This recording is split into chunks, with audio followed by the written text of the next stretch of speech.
বলতেছে তুমি পারবা, তুমি যে এই আজকে নিয়ে তাড়াতাড়ি করে চলে আসো, চেষ্টা করো, দেখে আসো, এক্সপিরিয়েন্স হবে। সো এছাড়া ফ্যামিলি মেম্বারসদেরও সাপোর্ট ছিল, সব মিলে অ্যাকচুয়ালি আমি আসলাম যাই যে দেখে আসো। দ্যাটস ওয়াই এই প্রথম ফর দ্য ফার্স্ট টাইম আমি আসলাম, মানে এর জন্য নার্ভাসটা হয়ে গিয়েছিল। আম্মু বলতেছে তুমি পারবা, তুমি যে এই আজকে নিয়ে তাড়াতাড়ি করে চলে আসো।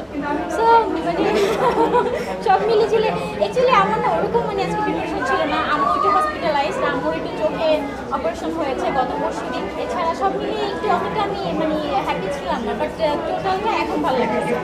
ভাইয়ার সাপোর্ট না করলে আমি এখানে আসতে পারতাম।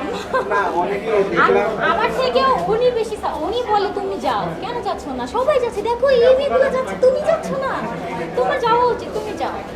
অবভিয়াসলি আমি লাকি, কারণ এরকম পার্টনার আসলে লাইফে এমন একটা পার্টনার দরকার যে পার্টনারটা আপনার লাইফের সব কিছু বুঝবে, আপনার হ্যাপিনেসটা বুঝবে, আপনার ইচ্ছাটাকে প্রাধান্য দেবে।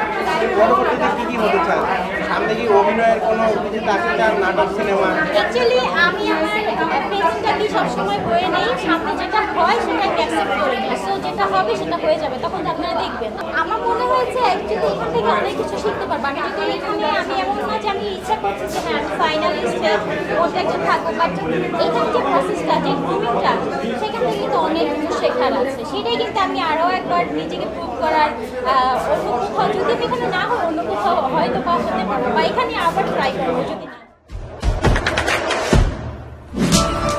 দেশে দেশে সবার সাথে দ্য নিউজ।